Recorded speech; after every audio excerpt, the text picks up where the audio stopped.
कहानी। मेवाड़ के राजा रतन सिंह की रानी पद्मिनी अपनी अद्भुत सुंदरता और बुद्धिमत्ता के लिए जानी जाती थी। दिल्ली के सुल्तान अलाउद्दीन खिलजी ने उनकी सुंदरता के चर्चे सुनकर उन्हें देखने की इच्छा जताई। रानी पद्मिनी ने खिलजी की इस मांग को ठुकरा दिया, लेकिन उनकी कूटनीति और चतुराई ने एक नई योजना को जन्म दिया। संकट की घड़ी, खिलजी ने चित्तौड़ पर हमला करने की धमकी दी। रानी और राजा रतन सिंह ने मंत्रियों और सेनापतियों के साथ मंत्रणा की। रानी ने प्रस्ताव रखा कि खिलजी को भ्रम में डालने के लिए किसी को उनके रूप में भेजा जाए। यह एक कठिन निर्णय था। राजा प्रद्युमन, जो रतन सिंह के सबसे भरोसेमंद योद्धा और भाई समान थे, ने इस योजना को आगे बढ़ाने का बीड़ा उठाया। राजा प्रद्युमन का साहस। राजा प्रद्युमन को रानी पद्मिनी के रूप में तैयार किया गया। रानी के कपड़े, गहने और श्रृंगार से उनका रूप ऐसा हो गया कि कोई भी उन्हें असली रानी समझे।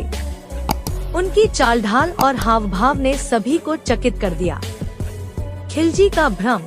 जब राजा प्रद्युमन रानी पद्मिनी के रूप में सुल्तान खिलजी के सामने गए, तो खिलजी उनकी सुंदरता देखकर मंत्रमुग्ध हो गया।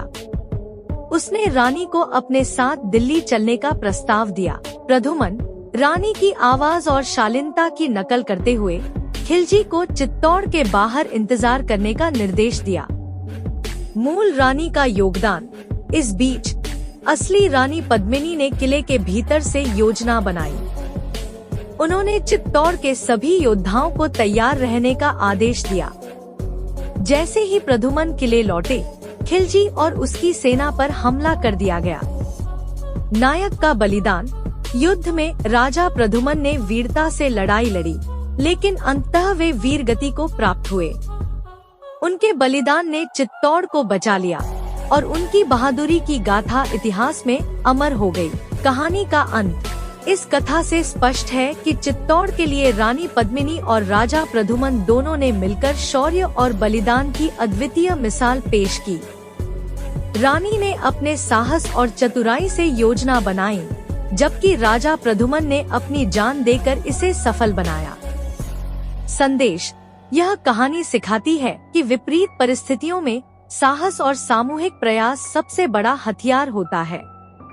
राजा प्रद्युमन का बलिदान और रानी पद्मिनी की बुद्धिमत्ता हमेशा याद की जाएगी।